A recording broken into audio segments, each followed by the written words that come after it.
Hey, Sluggy Buggies.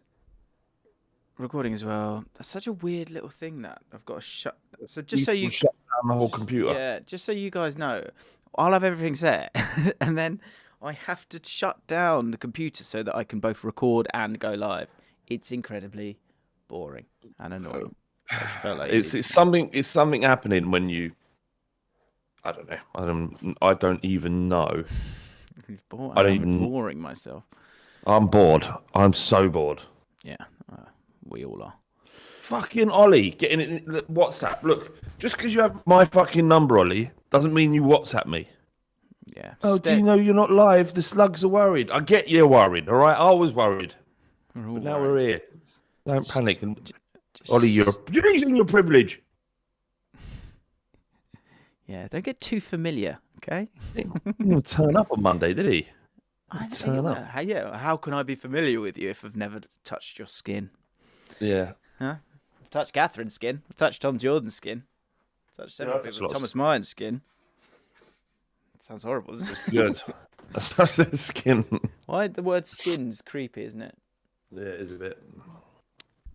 Right, shall we? Do I need links and stuff? Go on. How is everyone? Good God, the Right, we'll talk about it. The football climate's hot, isn't it? I'm so no. Save it. Like we were just talking before. This is sluggy information. That me and James don't talk anymore because everything has to be saved for the pod. Everything's content. Yeah. Or even if I do say something privately, he'll say it at the start of our first live show. I mean, it was. I gave a portion of very good. a caution. Is that pun, is it? Yes. You can't have sex on a 3-course meal. It's true. Those are the facts. Right. Here we go. Can you send me a link? Link sent. All right, there we go.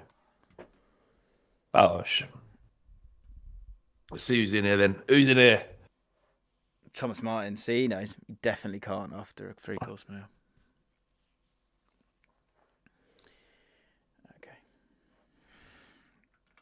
Okay. No. Do you know what Thursday is before we start the actual pod? James, you there? Sorry, I said my wife. I loved her. Okay. Yes. So my wife. Good. That's nice. It's market day in Devizes. Okay. And there's nothing better than walking down through, picking up some veg, getting some cheese. Yeah? Veg and cheese. Well, there's a cheese stall. There's a fruit and veg stall. Right. Okay. There isn't any meat stall. Part of the meal that you're making, is it? Just yeah, we're going to make... What we have for lunch, love? Well, I've got some cheese and veg. Much that way. Yeah. Bacon from the local farm, which is no good to me. But it's good, market day. I like market day, it's good. Is it once a month, is it? No, every Thursday. Your internet's not great. I don't know if it's my camera. Should I turn my camera Your off? Camera? What is it? Oh, I don't know. My internet is great. It's like 500 megabyte up and down. Do I need to... You know Nitro, does that work across Discord, do you know, Jim? Or is it just on the server you Yeah. No, yeah, I think it's a Nitro's everywhere, isn't it? I find. I never have this problem with Bet Victor, so I think it is something to do with you. Yeah, my internet is fucking sort itself out. That's it. I'm moving house. I'm going to turn my camera off and see if it makes a difference. All right. You just need to hear me anyway, innit? It's fine. Do you need to see me? I don't know. I often don't see you. I'm looking at stuff on the internet while you talk. Is it not good? That's not true. Yeah. I'm preparing information. You said it incredibly quickly. No, I am looking at different bits. Like if I make a point, I want to check it before I make it. So I'm multitasking to make it. Right. Right. Due I diligence. fucking hate Daniel Levy's guts. I'm gonna run him over. All right, that's it. Get out. Come on, let's get the CPM high. Can't see that. I can't see it. Say that, can I? But I'd love to run him over. Like a fucking woman to me. You've turned on him, have you? Yeah, big time. We all have. Okay, all right, okay. Right, hello everybody. Welcome back to James and Flav for now. Thank you to our beloved patrons, and crucially, thank you to our lovely live show people. For those of you who don't know, we did our first ever live show on Monday. It was glorious. We've had a debrief on our mailbag, and again, you could have enjoyed all of that if you were to become a patron. So if you would like to become a patron, feel bloody free. There is one email that I've forgotten to put in the running order, but I do want to discuss very briefly because it was some thoughts from the live show. It came from a guy called Ben, and he said, my housemate and I came along to Jaffn live show last night. We were the two specky kids sat on the front row, me in a lead shirt, him in a mullet. I remember. Lead shirt's Hot Hands, is he? Is that Hot Hands we're talking about? No, Hot Hands was... I can't remember his name. Right, guy from the north somewhere. Wouldn't want to... Scottish guy, I think. He was Scottish. Okay. And I'm emailing because I've wanted to thank you for the evening and leave you with my thoughts. Firstly, I'd bet money that Thomas Martin wouldn't be singing Nessun Dorma at the end and would actually be singing Noschen Dorma. And while I'm not that disappointed we can only move forwards, I feel like some brainstorming should happen between now and the next one. In any case, he was bloody brilliant. Again, for those of you who missed this live show, make sure you're at the next live show because, look, Tom needs to sing again, essentially. It was stunning. I remember the kid with the mullet, and there's one picture where he looks really sad and uninterested and like, what am I doing here? And then another one when Thomas Martin finished that and hit that note, he was ecstatic. This kid, like you watch it, he's like, yeah. Oh, it was so good. It was so good. Yeah, so if you didn't come to this first one, obviously we did it at a smaller venue, which we thought was a big enough venue. It obviously wasn't. So we will look into going again and maybe trying to have a bigger capacity and just carrying on from it because it was really, really, really great fun to meet all of you. Just to finish off this email because I feel like it's important. So I also wanted to get in touch because, much to my amusement, my housemate has been absolutely violated on Twitter, attached. Far more than being the brother who didn't know all the in-jokes, Jamie has actually been watching since One for the Weekend. Your insights and videos are part of our our daily routine. And when we left, we, especially Jay, wished he'd used the chance to thank you more for being that even keel. His name is Jamie Winston, and I was wondering if it'd be possible to shout him out on the pod in any way, only if it's passing. So, Jamie, thank you. Thank you for coming. Thank you to both you, Ben and Jamie, for coming. And just to show the violation, because it was funny, you tweeted this, Flav. What? I can't see. Sorry, hang on. I can't speak. I can't speak. I can't see. Speak. Can you see? So, stage one of the violation was as follows. So, Flav thanking everyone. There's a lovely little picture there. If we skip along to Sonny, who had a lot to say for himself despite not being at the event. He said, glad this guy had a laugh. Oh, no, sorry, it was Will who called him out. Yeah, that's the guy. That's Mullet Guy. That's Mullet Guy, yeah. Poor Mullet Guy was violated on Twitter because that's literally in the middle of a great moment there where everyone else is smiling. Look at all the smiling faces elsewhere. And he's just, I don't know what he's thinking. What's he contemplating there? Life, existing. What is the meaning of it all? Indeed. And then back to Jaffn. Yeah. Anyway, definitely the brother who came along and didn't know all the in-jokes. There he is. He came for the nosh-offs and left disappointed. There were no noshes. Sadly, not that I'm aware of. Not that I'm aware of. I mean, I'll be fuming if there was, and I wasn't aware of it. Like, I wasn't interested in getting involved. But Fuming. If I've not been notified of any noshes, I'll be absolutely fuming. If there was any noshes that I wasn't aware of, they didn't count. Yeah, didn't count. Fake nosh. Didn't count. Yeah, it's like forget it. 'Twas a fake nosh. Right. Last week it seemed to work quite well, so let's dive into some hot, steamy, sluggy hook in. Just let's round up some slugs, some new slugs, with some football debate chat. Got lots of good stuff. No Big Jim Laugh Award this week, Flav. Nothing. You didn't find anything funny. There was a lot of interesting, because I thought about this as I was doing the running order. I was like, lots of interesting chat, but very little funny chat, if I'm honest.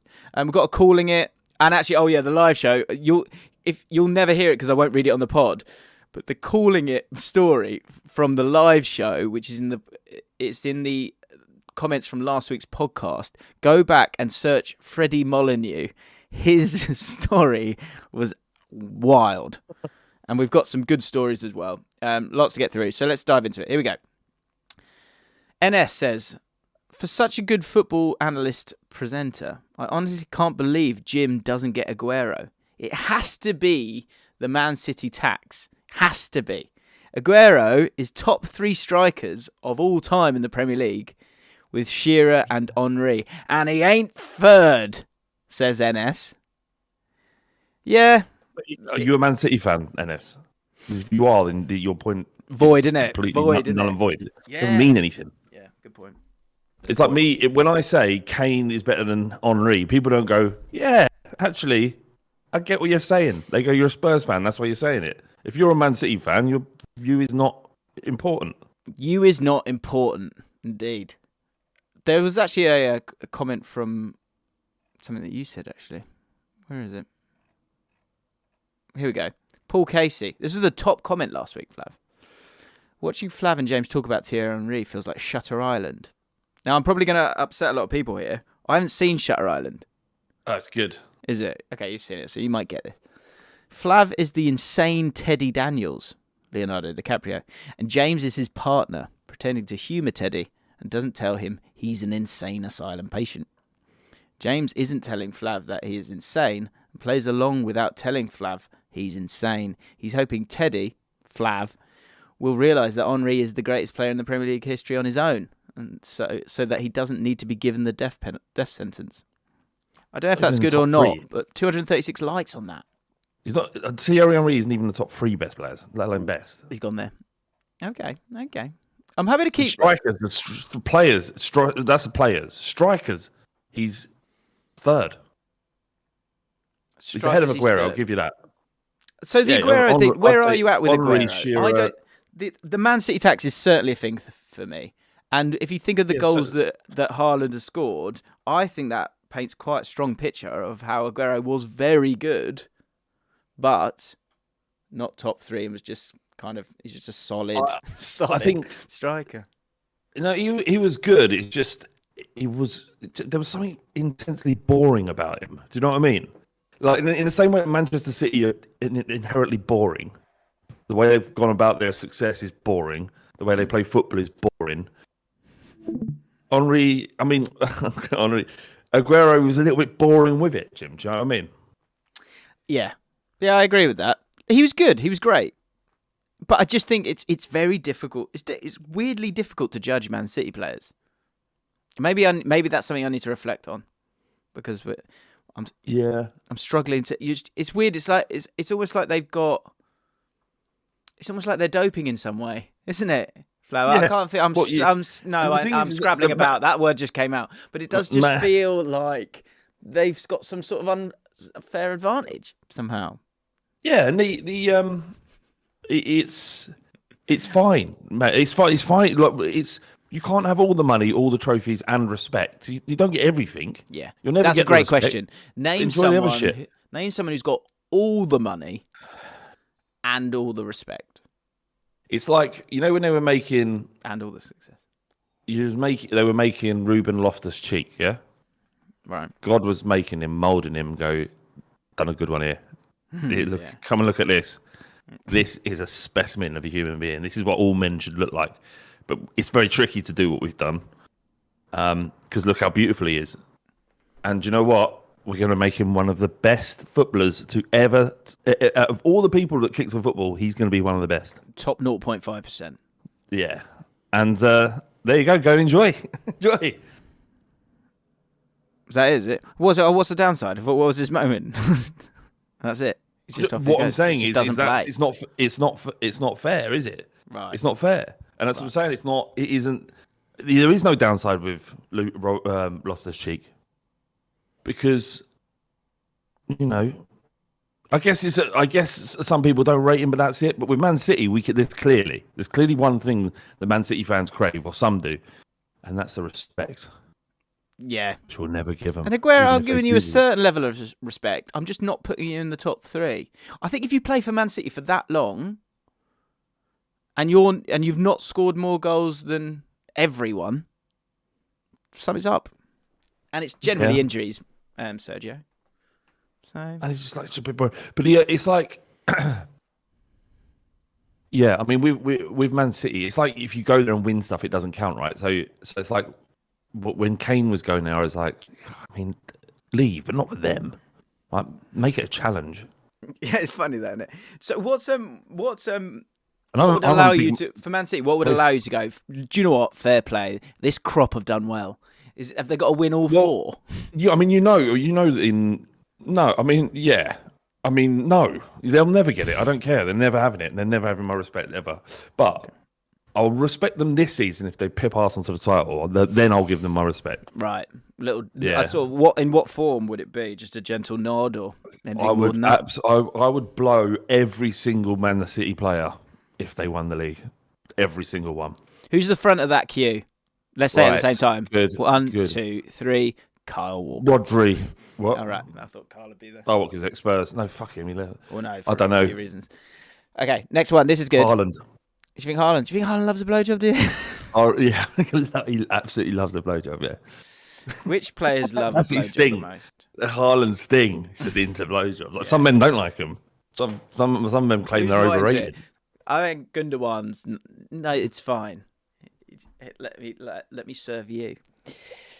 Jacob Ford Thompson says this. Well, this is good. Again, as I say, not many funny comments this week, but lots of interesting ones. Surely Ashley Cole has to get into the top 3 Premier League players of all time because he's the only one really with a chance of getting in the all-time world debate.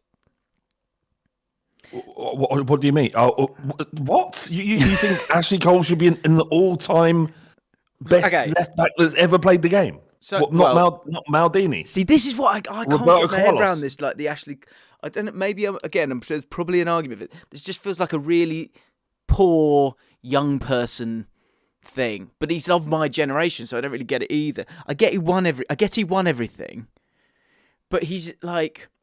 And he was good, but he's not the greatest left back of all time, is he? Yeah, no one's picking him.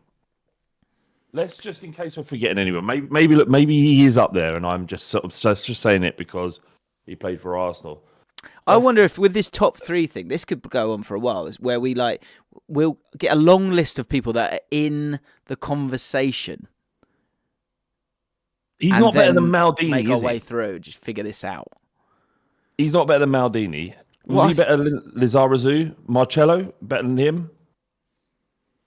Left back's a funny one, isn't it? Because it's not really like... It's Maldini. There's not many game-changing left backs. But obviously it's Maldini, isn't it? Has to be Maldini. Yes, it's Maldini. Yeah. He won 5 Champions Leagues. But do you know what? Is the left back position... and Ashley Cole's place in it, in an all-time Premier League 11, is that the easiest position?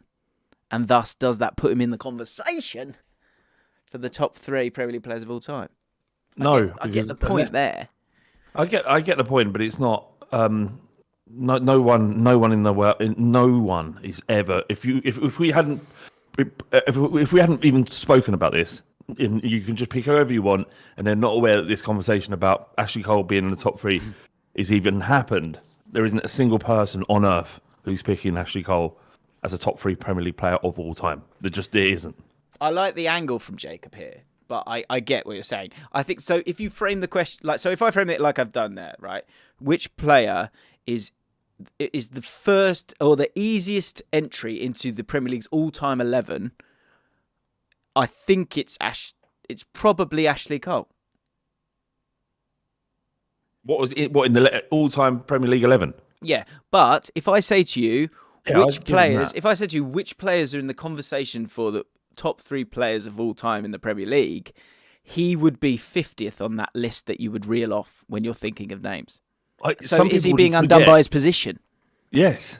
No, I mean, he's a left back, so you should never win it. Like Gary Neville is the answer for right back probably, but he's probably not in the top 100 best players in the Premier League history. So Matthew Blake says, yes, Jim, because it's a weak position. It's a weak position. That seems unfair, doesn't it? Some positions are stronger than other. Well, clearly, obviously, the striker and stuff like that. No one. Your fullbacks are made. No one chooses to play fullback. They're made, aren't they? Like, say, are we, when we're judging the greatest players of all time, are we using the wrong metric? Because say like Haaland, right? Haaland plays. Haaland has 20 touches a game, whereas João Moutinho is having 90 Haaland's touches a game and keeping the ball and he get wriggling out of things and he's making tackles. Haaland's touches are infinitely more difficult to perform with and infinitely more important than Moutinho's. Josh Rogers says you're either a failed winger or a failed centre back. It's true. Like when you was a kid, James, right? And I'm not sure it's probably you too good for this to happen to, but certainly I had it. I got chucked to right back when I was in my difficult puberty years. Yeah, so they go to, you're playing right back, and you're like, oh. Yeah. Oh, no, okay. What are we playing 4-4-2 again? Oh, you dinosaur. That's all school teachers play 4-4-2. I love the thought of you playing that Sunday League football. And like the team gets called out and you, oh my God. And I presume we're playing I presume it's 4-4-2 and it's not even a diamond, is it, sir? I used to play for my school, Highbury Grove. And I love how you always shout out the name of your school. No one knows the name of my school. You always go Highbury Grove. I know, but because I often get messages going, I went to Highbury Grove, so I quite like it. And I was like, what year? Yeah. So I went to Highbury Grove School, and we used to play a school called St Aloysius, where Joe Cole played. Right. And I played football with Joe Cole against him. Did you? Yeah, I've told you this story. I don't remember it. Go on. I was in year 9 maybe, and there's playing fields around the back near. Not it doesn't matter where they are. They're near the schools, right? And he played the first half, and it wasn't fair. We'd lost 13-2, and it was ridiculous. And so they took him off. So the real match was the second half, which we won. Oh, okay. Well done. Yeah, I scored. Joe Cole's nowhere near, is he? I was going to say, has he got a chance? Patrice Evra, people saying, when it comes to that left-back position, Dennis Irwin. Dan, I think the fact that what kind of answers the question of how he's the easiest entry into the Premier League all-time 11 is the fact that the first name that came up was Matthew Blake saying Danny Rose. Danny Rose. John Arnorisa. Look, case closed. Come on. They're good. They're solid left backs. Like Evra's probably the one that gets closest, but it's actually Cole by country mile. So I'll tell you what, guys, give me I'll pick one of them because I can literally just go copy and paste. But can you put forward a long list of players who are legitimately in the conversation for the top 3 players of all time in the Premier League? Why don't we each week we'll build our Premier League super team? I guess it's the same as everyone else's, won't it be? Yeah, let's just stick with this one for now, Flav. All right, sorry. I'll you just say funny things about. You just say funny things. Let me do this. Okay. Just quickly, just because I don't know if it was Seal Naya or if it was someone else, but someone messaged me on literally every platform because he was so outraged that when you asked the question of players that were great players and managers, I would said Franz Beckenbauer in that quick 2-minute conversation. Yeah, you did. I didn't say Johan Cruyff. Yes, Johan Cruyff was probably the best manager and player. Yeah. Changed the game on and off the pitch. But like the outrage of just he needs to everywhere. Know. Okay, I've said it now. Breathe. Yeah, bearing in mind, what you got to remember is we're just talking. Like things come up. Yeah. Sometimes your brain doesn't recall the correct information. It's not like James went, "Oh no, Johan Cruyff." Not Johan Cruyff. Beckenbauer. Just Johan Cruyff never came to his brain. Yeah, I just went to France first.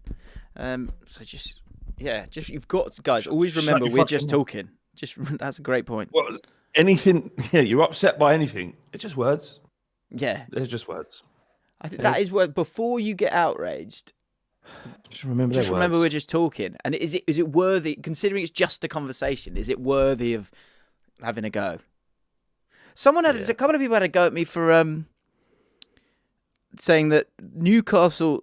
The reason Newcastle's goal difference is so good is because they don't concede. Yeah. And a Newcastle fan, which I think is a fair comment, right? They've only Yeah, conceded their 19 defensive- goals. Yeah, their defense is incredible. But then someone who was a Newcastle fan said, What are you saying? We've conceded. We haven't got a clean sheet for 8 games." Okay. And normally I never comment back. But I had to go and look at the goals against column. They're doing brilliantly in that area. Honestly, it's clearly an outlier. Just words as well. It's just words. Yeah. I tell you what. First of all, is it just words? Can I move on from this? Second of all, let me look into this and make sure I'm right. Then write a comment. Okay. Haraku Nakagawa. You said you danced around it with the "What is world class" segment, but I'd love to see more debates about how the table should be set for debating / thinking about football and just things in general. What is the point of debating who's world class before we decide how to define world class? We did this. Yeah, we did this. But why would we talk about the team needing to find an identity without a clear picture of what that means? I think that's a good one. That's why I chucked this in this, because I think it is this idea of when the club's this lack of identity. I would like what is the basic? Yeah, and this idea of stability. What's that? Those are the two that annoy me. That pundits will go, they haven't got stability. You can't stop and go, "Oh, this club needs stability." What does that mean? Stability means. Does that mean being clearer with your transfer strategy? Is that clear with your management, sticking with the guy regardless of you're winning or losing? Because let's be honest, no one provides real stability unless you're winning. And identity is, what is identity to you, Flav? It doesn't mean anything. It's a bullshit term. It doesn't mean anything. It's like if the team is playing well, they have good identity. If they're playing badly, there's no identity. It doesn't mean anything. It's just lazy, cliched stuff that people say when they're not sure what to say. What? Yes. I think what I think there is. I think what they're lacking identity. You hear it on Sky Sports all the time. Where's the identity? Where's the drive? Where's the identity? Where's the what is the process? You're just saying nothing because Do you know what, though? you I don't would really know what say, to say. Those sweet Gunners, Arteta created the identity first prior to success. The club then showed stability by sticking with the manager, and then now we see the fruits. So all right, we've got to the bottom of it. Stability is just whether or not you're giving the manager time. That's what it is, right? I think stability, you can only truly believe in the stability of the club if they've gone through a difficult period, come through it with the same manager. Yeah. Unwritten rule. That is they've got stability there, haven't they? They might be bottom of the league, but they've got stability. Well, no, you kind of need to come through it. I need a manager that's been there for 3 years, or at least 2.5. Do you think of just in terms of stability? And it's interesting because obviously I don't know if it's 12 or 13 managers that have been sacked so far this calendar 12. year. No, sorry, this season. It's 12, isn't it? But Chelsea have sacked 2. Yeah, De Zerbi's the 11th longest reigning manager in the Premier League, and he came in September. Right. So what of any of those managers do you think it was wrong sacking? Was it incorrect to get rid of them? That is such a great question. Let's have a look. Let's make our way through. Do you know what? I sent this to someone actually. Hang on, I'll find it. Where's Kai? Bear with, caller. I hate. There you go. Fucking Brave is such a shit surgeon. What? Nothing. Right. There have been 12 sackings. One thing I did notice was that every manager who was English from the start of the season has lost their job. We're not very good, are we? Oh, apart from Eddie Howe. Crucially. He's good. Newcastle fans there, didn't they? They were ready. Yeah. That Newcastle fan who went after me. Oh, I've got one, and I know he is because he's definitely still the manager. And then I've just fucking smashed that in your face. Shut up! Eddie Howe. So the funny thing with Eddie Howe is that none of the top sort of big six, if you like, would have touched him. The fans wouldn't have touched him. They just don't want Eddie Howe. I remember having this conversation. Look at what he's doing, and he's not doing these. He's got good players, and they've signed well, but they aren't players that other clubs necessarily would have been clamouring to buy. Yeah, he's done brilliant with Bruno Guimaraes. Probably that is the kind of the side, because I know Arsenal are in for him. He's mustard, right? But he's done incredibly well, Eddie Howe. And Eddie Howe is my point. Yeah. And now we find ourselves in a situation with Potter, where Spurs fans were like, "Nah, I don't want Potter. Just don't want him." Couldn't do it at Chelsea. Where do you think you'll next see the pitter patter of Potter?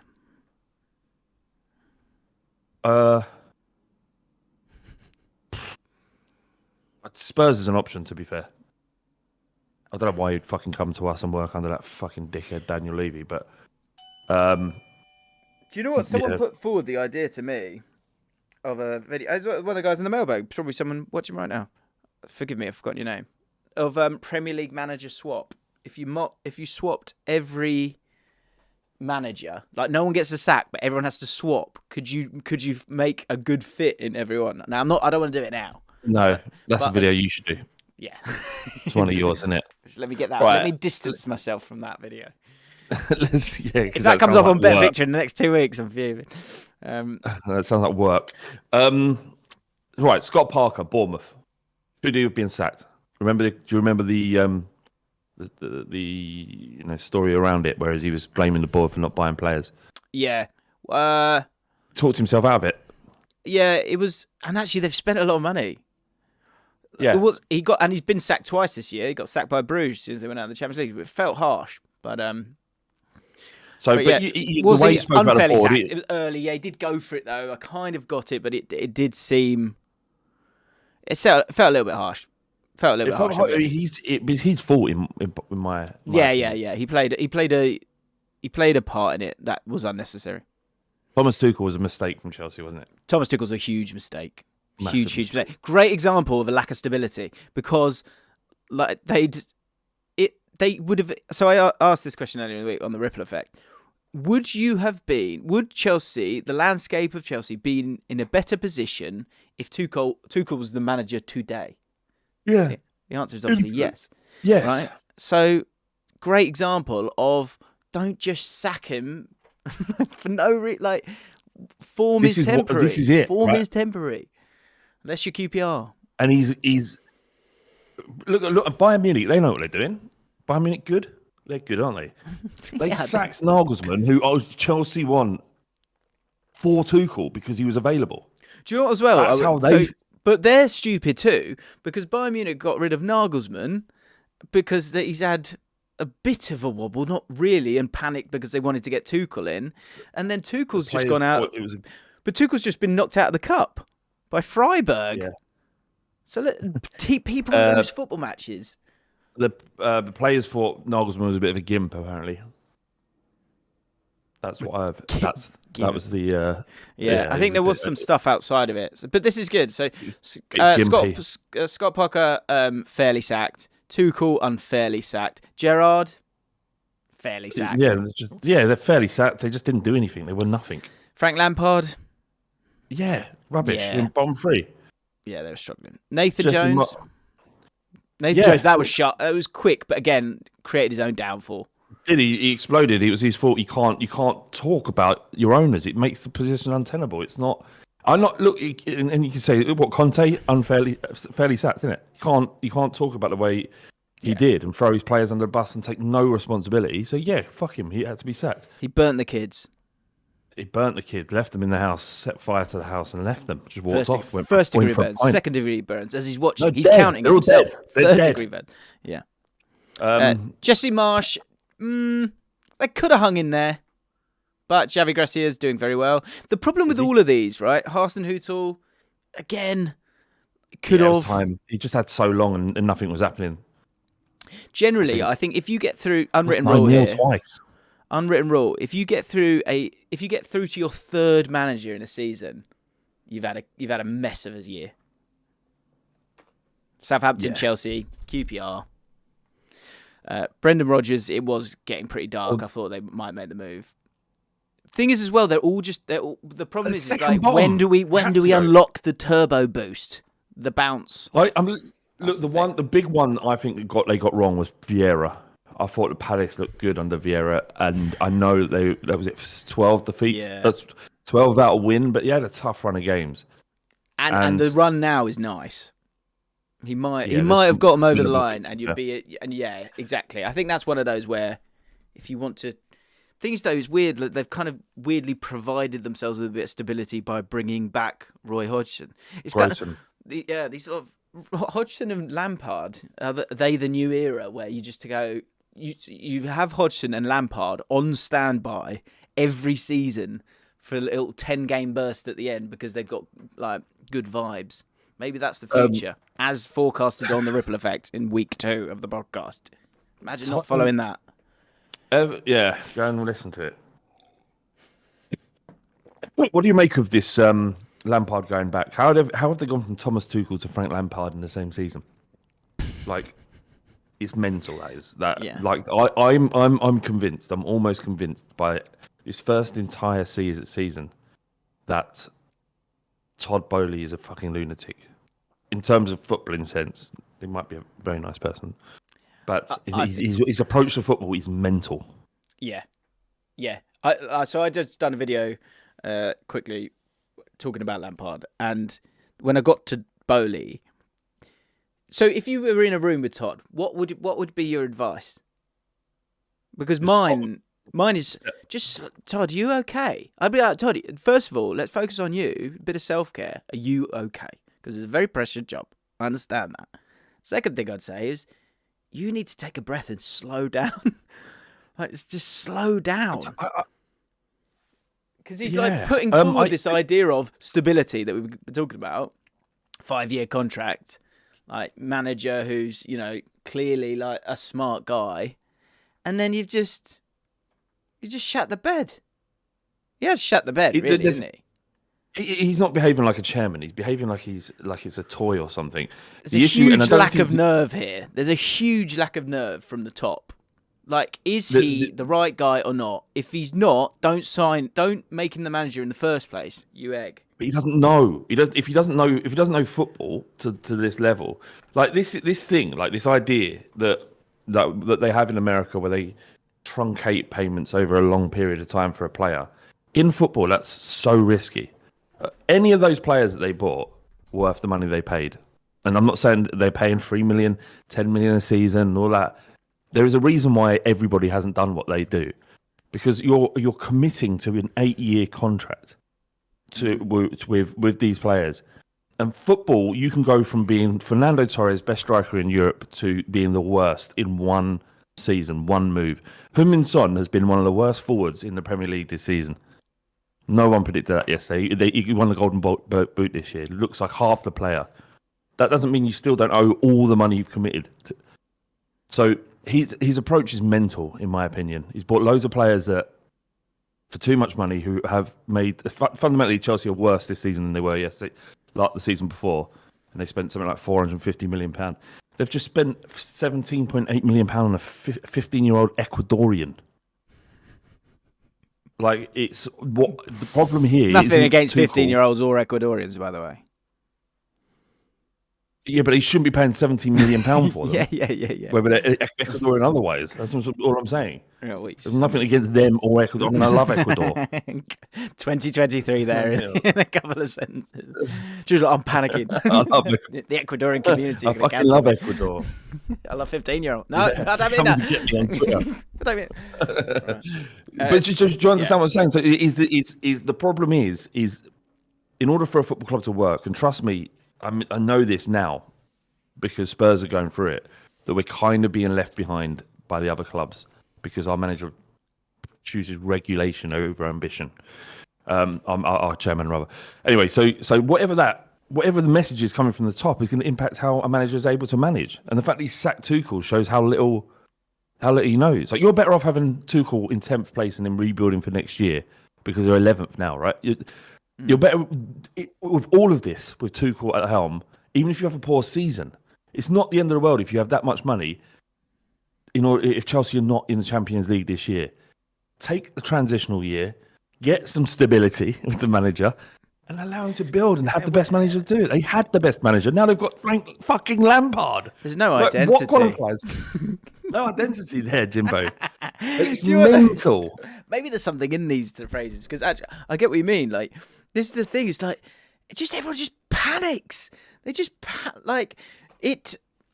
Look at. I know you won't like this, but look at Arsenal as a blueprint where you go. Absolutely. You go, okay, manager. Sit down with the manager. Go, how do you want to see this go in? How do you want to play? Right, what kind of player do we want? Right, we probably want hungry ones. Right, is it going to take a little bit of time with some of these guys? Yes, probably.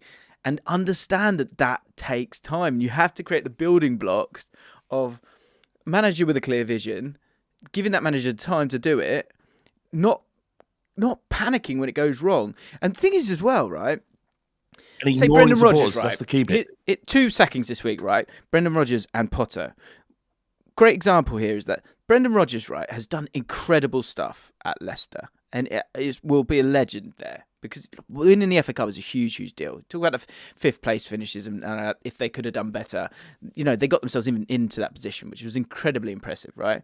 But with 10 games to go, they were sinking really, really fast, and so making that change is necessary because it's a grave moment where you could go down, right? Yeah. The thing that I like, and I've probably this goes against the video that I did with saying like, fair enough, like he's obviously clearly struggling. But the more I think about it, it's like Chelsea are unlikely to win the Champions League. There is no way that they get into the Champions League. So this isn't and they're financially fine, aren't they? For now, right? So. And you obviously didn't have a plan for the next guy. Otherwise, you would have gone bump, change. Fucking slow down. So what is a project manager? What is Nagelsmann, Luis Enrique, whoever it might be, Pochettino, going to do at Chelsea that Tuchel couldn't? And do you know what? Say you bring in Nagelsmann, right? Say you bring in Nagelsmann. So the thing with Potter is you've not empowered him, and the one thing that he's done wrong is he's probably not empowered himself. Arteta has a bit more of that kind of bullish alpha male leadership that Potter doesn't have. But say you bring in Nagelsmann, there's absolutely no reason why Nagelsmann comes in and, because it's a young group of players, struggles. And by struggle, I mean they're 7th in January. What's going to happen then? Are you going to... there's absolutely no reason why Chelsea could be miles off the Champions League next year. Are you gonna hold your nerve then? This is the thing that I don't get with Todd Bowley. It's like, when are you gonna? At some stage, you need to hold your nerve, because before it looked like you've got the clear vision of going, well, look, we're gonna buy these players and they're gonna be here and that's it. And then I put my checkbook down, off you go. This is it. But you're right. Like, football changes so quickly that could be a very precarious thing. And then with the manager that you've got that supposedly develops players, you've bottled it. So he seems. I mean, we knew that it didn't feel right when he took over, though. So we're not surprised. I think we even said that he won't see the end of the season, and I think a lot of people assume that as well. So it was the wrong appointment. It's another wrong decision by Todd Bowley, bringing in that side. I watched them play Liverpool the other night, and they've got some good players, really good players. And they probably should be. They should be further up. They've got no striker, and this is in part of the problem with Potter's style is that certainly with Chelsea he had Kai Havertz, who isn't a number 9, but does his best kind of thing. But their style of play enables them lots of possession around the box, in and around the box, and not having a striker there. They're essentially giving up a striker for a sort of false 9 style forward who likes to drop deep. But there's no pinpoint to, what's the word actually? That's bullshit. I don't know what it is, but there's no focal point to the attack, and or vocal point if you're Micah Richards, because no one's told him that it's. Does he say vocal point? He keeps saying vocal point. I can't handle it. Someone tell him. If anyone meets him, just bloody tell him. Sorry, Micah. It's just to say it's focal point or vocal point. But they've got some good players, but I don't know if that's they're good enough to guarantee a top 4 finish. Obviously, they're not. Well, I think. Do you know what it shows? It shows. Against Spurs, they were terrible. Say Man United, their XG this year is what is it? It's 40, right, for goals, and they've scored 41 goals. Right, that sounds like you're okay there, right? Harry Kane, his XG is 16. He scored 21 goals. And Man City and Arsenal, their XG is 59-57 expected goals. They both scored 70 goals. So you need to be exceeding your XG. And so that's as much as they spent crazy amounts of money on forwards, they're sort of loose forwards. They're not put your house on it, gonna score, gonna outdo XG year in, year out. Bizarrely, right? If Chelsea had bought Danny Ings in January, I think Graham Potter would still be in the job. Because it's just about finishing the chances. They create enough chances. They don't bloody take them. So they're like one player away. So again, just calm down. Yeah. Although I'm quite keen on them failing as well. Oh, fuck them. Do you know what I mean? But God, yeah.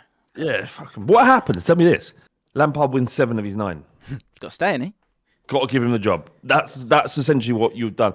Chelsea fans are probably happy. I'm sure Rory's over the moon with a completely... Yeah, and that's fine. It's fine, but he's completely mediocre manager, completely not suited to or not able to manage the club size, any club for a matter. It's been failure everywhere he's gone. So I don't know. I'm glad they've got him. The only thing that would be more hilarious... Probably will win 7. They'll win the Champions League, guaranteed. And yeah, they will. If he wins the Champions League, does he? You have to give him the job, don't you? Got to give him the job. We know the rule, James. We know the rule. But at the same time, literally, as you sign the contract, he knows on July 1st as he signs that contract because after a week of celebrating, having beaten Man City in the Champions League, or whatever it is, whoever it'll be. He knows he's out by October. He knows he's out. He knows he's gone by October. Of course you know. It's rinse and repeat. Yeah. Do you know who Chelsea have been linked with? I'm just looking at a tweet now. Jose Mourinho coming back, Luis Enrique or Nagelsmann and Nuno Espirito Santo. Danny Murphy. I've generally liked Danny Murphy. Bizarrely, I know a lot of people don't, but his sort of his snobbery towards elite coaches when he was talking about Luis Enrique and I think it was Lampard as well. I mean, let's say Lampard, but Enrique and there was someone Nagelsmann who's like so his problem with Nagelsmann that he was 35, regardless of all the experience he's got, far more than you, Danny. And the other thing was who was it? Luis Enrique. He goes. I mean, he did all right at Barcelona, but he's been pretty dodgy since then. I was like, what? I kind of get the point that you're making, but like, I just found it hilarious. It was Danny Murphy. Yeah. Anyway, don't talk to me about pundits. Fucking, what's his name? Genius.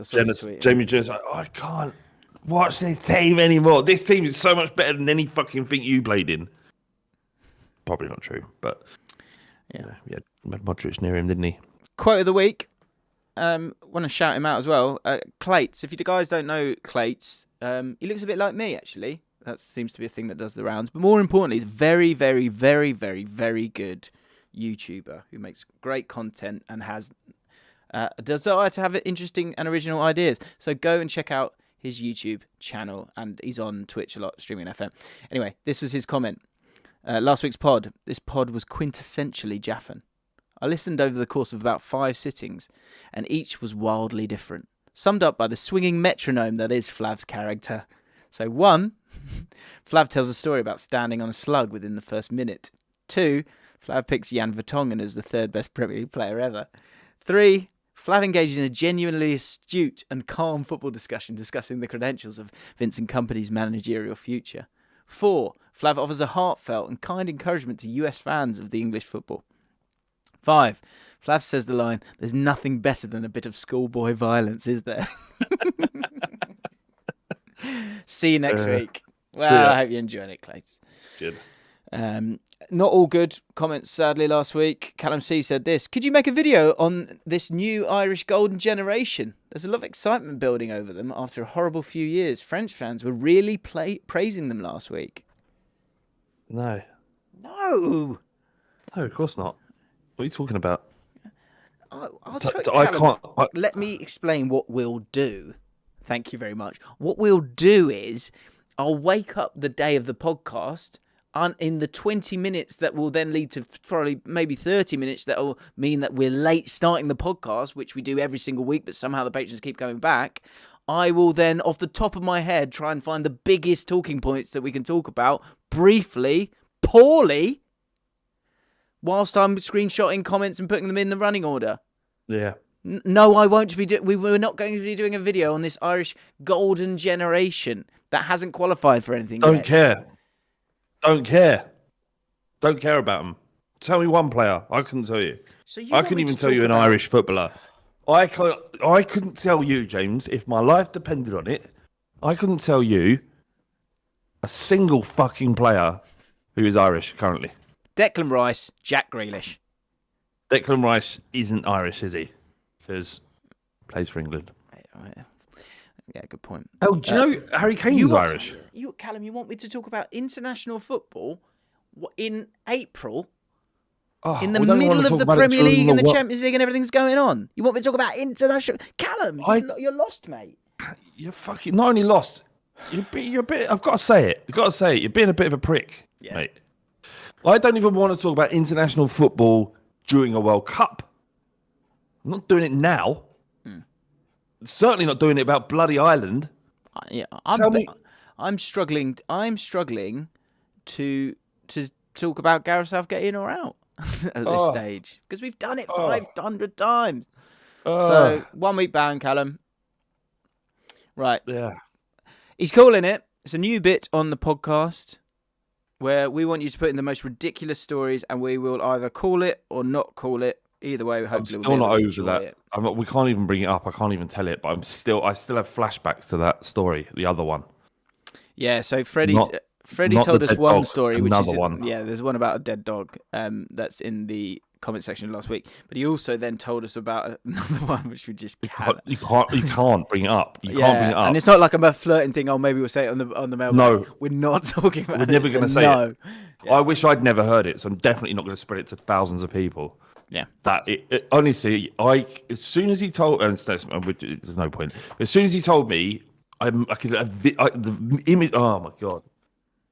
No, oh my god, it's a terrible story to tell you, Freddie. It's Freddie, wasn't it, the guy? Yeah, Freddie. Pretty sure it's Freddie. Do you know what he also said to me? What's a good-looking lad, though, Jim? Yeah. He claimed that because I always find this funny when people claim that people might be gay. Freddie, I'm going to check you under the bus here because it's funny. And if I don't know if he's gay or if he's not, I couldn't care less. But he said apparently Les Ferdinand's gay. I was like, why? Okay. I don't care. So, just by the way, Les Ferdinand is gay. Yeah. And it's George's best thing actually. But this guy was telling me his mate was with him, and every time he started to tell a story, his mate had heard this story previously, and he was going, "Oh my god, he's going to tell him that." So funny. Anyway, right, calling it, Mr. Fred Gamer. My story people don't believe.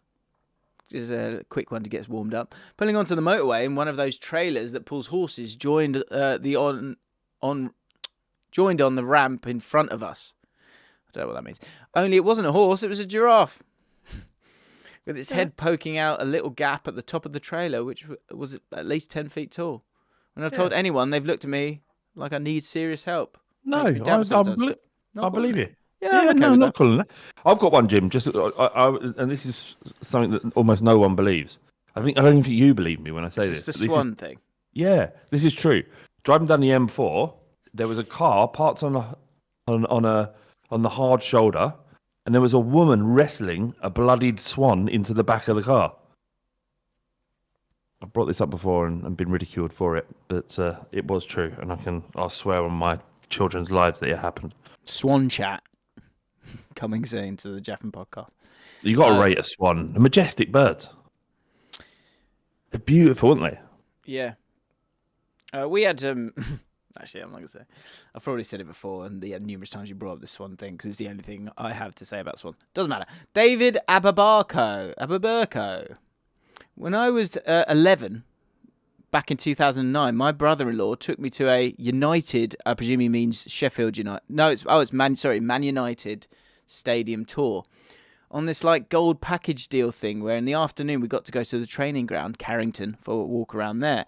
First team training session was in the morning, so it wasn't in full flow, but there were still a few senior players dotted about. Only younger players though, there wasn't any star names. Anyway, when we were walking around the training pitches, I needed to go to the bathroom. So one of the tour guide people took me to the bathroom. I'm 11 at the time, so he didn't need to come into the bathroom with me. So he just took me there and stood outside to take me back to the tour after I'd done. I walked through both sets of doors into the main bathroom and go to the far end cubicle. And as I walk past the middle one, I see former Man United Brazilian midfielder Anderson sat, lid down, shorts up, with 2 slices of red velvet, sort of hiding with cake. One nestled on a paper napkin between his legs and the other mid-bite. I left the bathroom immediately and said it was a false alarm, holding it until we left. Was that going to mean you can't wee anymore? I think it. I think it's bullshit. Yeah, but You don't leg it and not have a wee and hold it. No man holds it. If man needs a wee and he's in a toilet, he's going to have the wee. He's not going to go, no, I'm going to hold it for 2 hours. You're not a woman. Look, you can understand a world where a footballer would want to hide eating cake from the people around him. And he was a little bit sort of rotund for a footballer, by footballer standards. Yeah, little chubby cheeks, didn't he, actually? But then he's an 11-year-old boy. He might run away. You do silly things when you're 11. Oh, no, you shouldn't be eating cake. Better get out of here. Yeah, maybe. Okay. Last one. This wasn't in calling it, but we were talking about. Do you remember last week we were talking about how rugby players just love sort of banter. And, pissing in each other's mouths, don't they? And stuff like that. Exactly. And I was saying how Sheffield Hallam, there was a rumour that for banter, two rugby players had made love. For a laugh. Yeah, it's a laugh, isn't it? Made sweet and gentle caressing love to each other, to one another. Anyway, Joey Shafi says, received some PTSD during this podcast, last week's podcast. I went to Sheffield Hallam for my PGCE, and a few of the rugby lads tried to recruit me after seeing me coach a rugby session with my peers. They came across nice and civilised in the broad light of day, and they suggested that I come to pre-drinks with them in a few days' time. I went with another lad who was on my PGCE and have never forgiven him or kept in contact after what occurred at those pre-drinks. We were given the message to walk straight into the house, and when we turned up, to my surprise, the entire team was in the house with a drink in one hand and one of their own frozen shits in the other. Wow.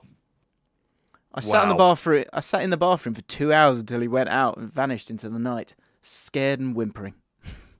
What?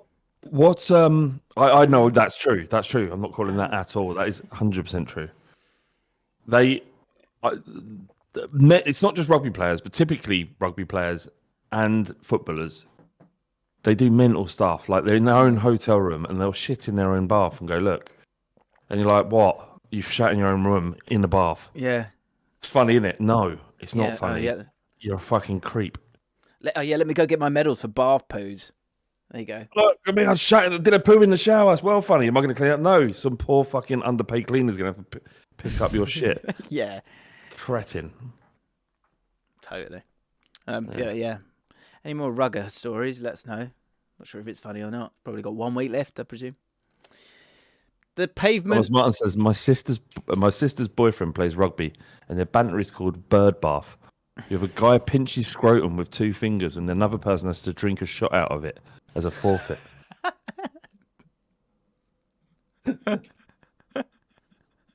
Oh dear.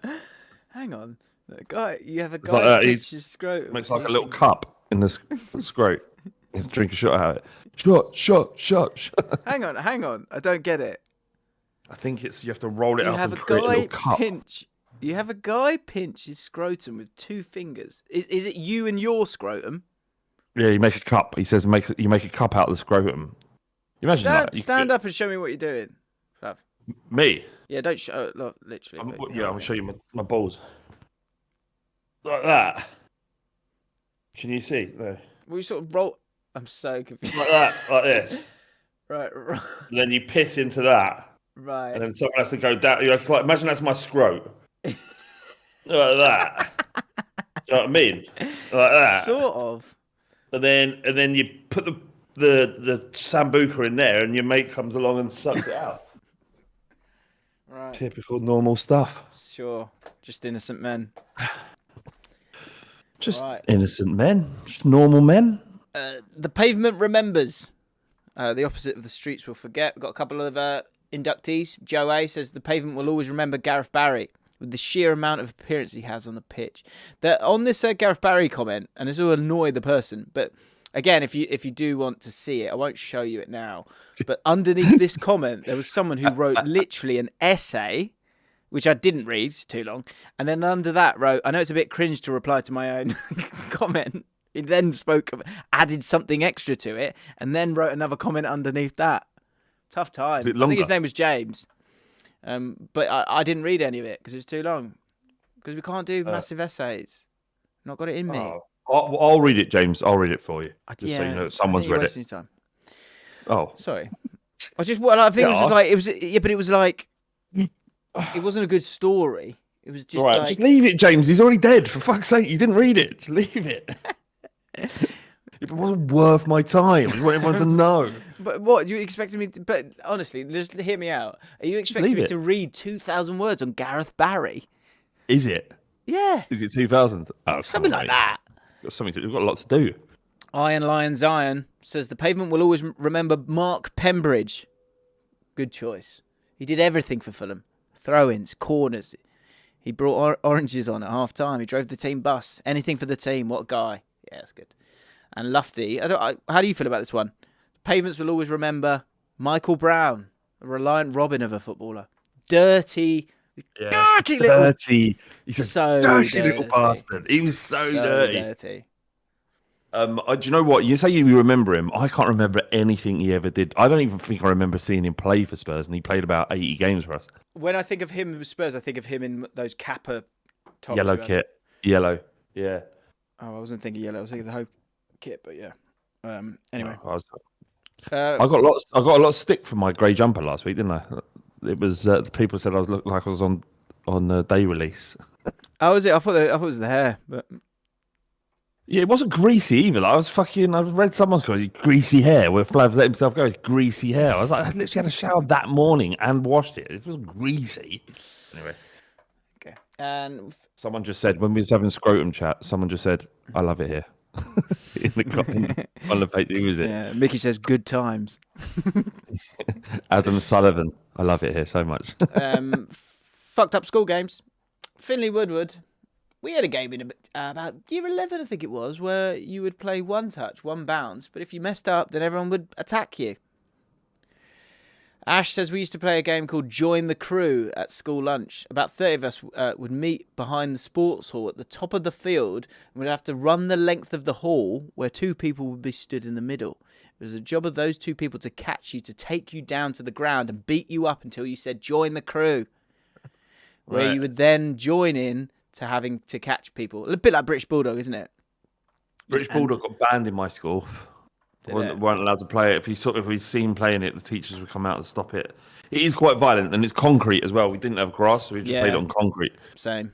People that don't know, do they know? Everyone knows what British Bulldog is, don't they? Yeah, there was that, and there was one called Dragons. I think British Bulldog was a bit more violent. Yeah, you basically had to run from one end of the school playground to the other, and the other person had to stop. Well, it actually got. We were allowed to play it if it was just touched, but it used to be you have to be tackled to the ground. That's it. Dragons was touch. British Bulldogs was you actually grabbed them. Probably can call it British Bulldog now. Get cancelled. That's gone mad, isn't it? Well, it's gone mad. Toby Unwin. I met a Toby on the live show. If it's you, hello. Fucked up games. Bruise ball. Not to be conflated with Bielsa's murder ball. After it started raining on the Astros, 6 of us found refuge in the squash court and we started to play one touch in there.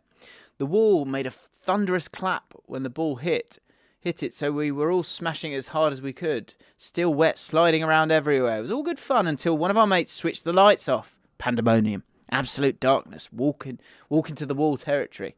Word spread of our antics, and at the next opportunity, about 15 of us snuck back into the squash court with about 11 footballs and 1 rugby ball. Project Darkness was resumed. Stumbling around, footballs flying everywhere, tripping over both the balls and each other, walking headfirst into walls, trying to find the rugby ball. Brackets, that was the aim, apparently. The meta quickly emerged. Stop caring about the ball, lest you become the target, and just attack each other under the guise of playing the game. Darkness masking your identity. Mass scrums would form, accompanied by a few lads standing on the edges, pelting footballs blindly into the scrum. It became a cathedral of chaos. The bell eventually rang, and we all emerged battered, bruised, and out of breath and sweaty. All of us grinning like Cheshire cats. Bliss. Good. And that's your podcast. That is your podcast. I was going to talk about Liverpool Arsenal, but because it is a big game. Do you remember we used to do that? Do you remember we used to try and guise the podcast in a preview of the big match? Yeah. But yeah, Doesn't really make Didn't a need difference. to do that, does it? did we? Sort of same views as, yeah, too big for that now, Jim. Is there any? Can you just give me some vague hope that Arsenal might drop points and City will win every game? Jurgen Klopp has not beaten a team more in the Premier League than Arsenal. 12 in his whole career. Freiburg is the most with 13. He could match that this weekend. And also he dropped a lot of those players. You expect a reaction from them. The Anfield crowd. The Anfield crowd. Could you check that? He didn't drop them. He rested them, didn't he? He rested them. Salah is fit. Like, do you reckon he looked at this and thought, Chelsea at home, we probably could get a result, at least draw there. Chelsea were. And then at home against Arsenal, we're going to need our best. Yeah, sorry. And we're going to need our best players, and that's what it is. And they've had like a week's rest, pretty much. I think Newcastle away is going to be difficult, isn't it? Newcastle away is going to be difficult for Arsenal, surely. Chelsea are a better team than their league position. Good team. Got Lampard. They've fucked that. They've got tricky games. They do still have some tricky games left. City, we're sure. Couldn't they? Because City could win their game in hand. That would be 5. They could beat Arsenal at Main Road. The Etihad. That would be 2. And then Arsenal. I tell you what, here, this will help you. Here you go. Look. Yeah, go on. What one must remember is Man City have got a game in hand. Okay, Arsenal are 8 points clear. Man City win that game in hand. They are starting to purr. They've got easier games this weekend as well, okay? So let's say even just this game, Anfield away, say you draw it. Man City play Southampton at home. That would mean that 6. That's 6 points with a game in hand. Win that game in hand. All of a sudden, win that game in hand. That's 3. That's 3, and you've still got to play Arsenal. Win that at Etihad. Yeah, and you're beating them on goal difference. And then Arsenal have to win every game. Every single one. And go miles past Man City's goal difference because Arsenal's goal difference will have gone backwards because they've lost to Man City. That's a point, James. That is a point. The goal difference is a point. Yeah. There you go. Yeah, it's fine. It's fine. Keep calm. Brilliant. What a way to end. I said they Thank do God look for good. that. Thank God for that. Thank God for that, Jim. Jesus. Just to guarantee win the league. Just so if I can chuck this in the world as well.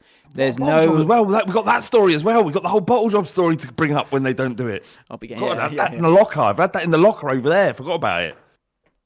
QPR will not win this week. Before you all start messaging me, it's not happening. Okay, let's just all accept that, Jim. And we're going down, and that's it. We'll leave it there. We'll see you next week. There's nothing to talk about. Guaranteed defeat. Right. Have a great week. Lots of love. Have a great Easter. Jay, I've got a really bad feeling. We are. Yeah, no, I know. We all understand that there's no way we get anything